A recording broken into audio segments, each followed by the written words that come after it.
Je vous exhorte à vous conduire en toute humilité et douceur, avec un esprit patient, vous supportant les uns les autres avec charité, vous appliquant à conserver l'unité de l'esprit, par le lien de la paix. Il y a un seul corps et un seul esprit. Éphésiens 4, 1, 4. Or, il y a diversité de dons, mais un même esprit.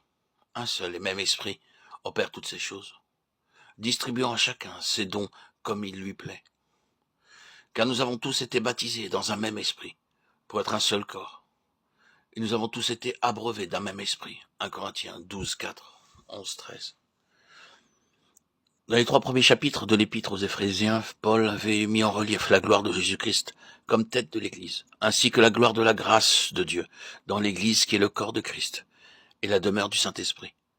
Il avait dit que l'Esprit prépare l'Église à devenir l'habitation de Dieu, à être remplie de sa présence.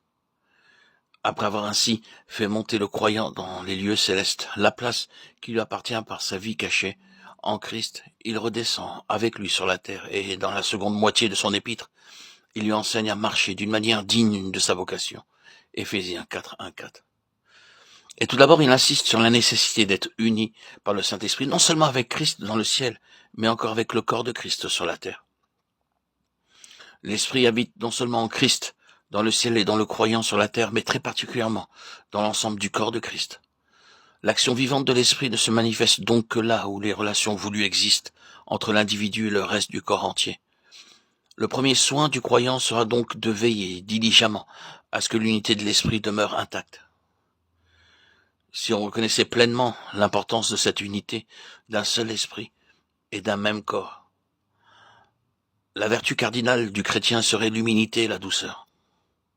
Chacun s'oublierait pour les autres, et tous se supporteraient les uns les autres avec charité, au milieu des divergences et des imperfections de caractère. Le nouveau commandement serait ainsi mieux observé, et l'esprit de Christ, l'esprit d'amour qui sait se dévouer entièrement pour autrui, aurait toute liberté de faire son œuvre.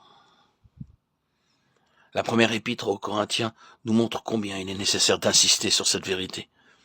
Le Saint-Esprit agissait avec puissance dans cette Église. Les dons de l'Esprit étaient évidents, mais les grâces de l'Esprit ne s'y trouvaient pas.